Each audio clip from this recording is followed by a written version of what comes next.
Hey guys, so today I'm going to talk about altitude sickness and the different manifestations of it that I've seen and I've experienced. Because books aren't always that accurate.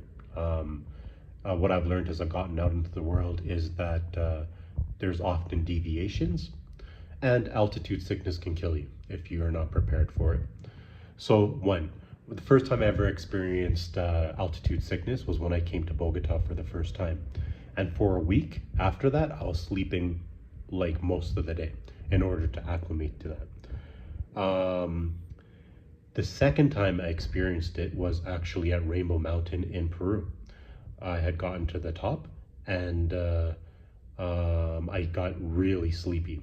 Actually, it wasn't even Rainbow Mountain, it was Rainbow Valley, which is a little bit higher than Rainbow Mountain.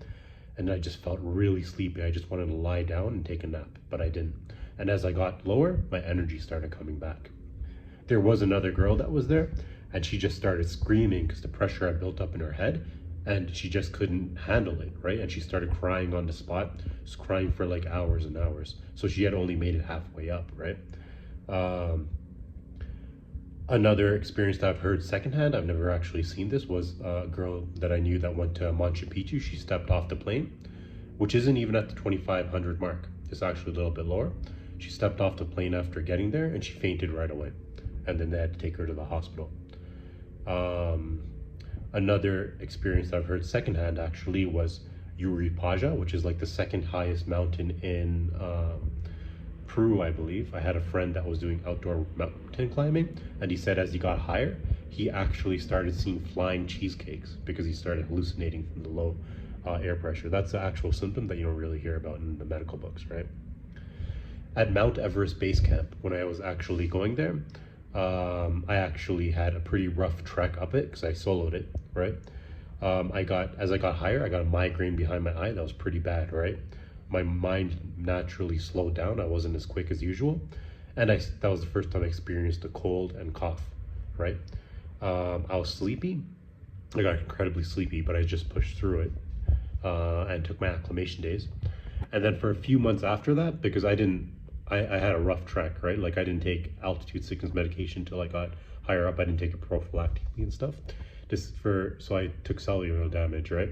So for a few months after that, the skin on my hands and my feet were just peeling off like continuously. It was dying, right? I eventually got over that. I've been weakened from it, but I also ran out of food in the mountains and stuff like that, right? Between villages. So I ran out of food, ran out of water. I was starved because I didn't expect the metabolism jump. So that was another interesting experience. And then, like now that I'm in Bogota again, I've experienced a bit of altitude sickness. It's not nearly as bad as the other times I've experienced in the past, but I got sleepy, mentally slow, and I have a cough. But I find one of the best things to do when you start experiencing it and you identify it is eat. I find that I get cold because of the altitude sickness as well. And eating helps boost my metabolism stuff, right?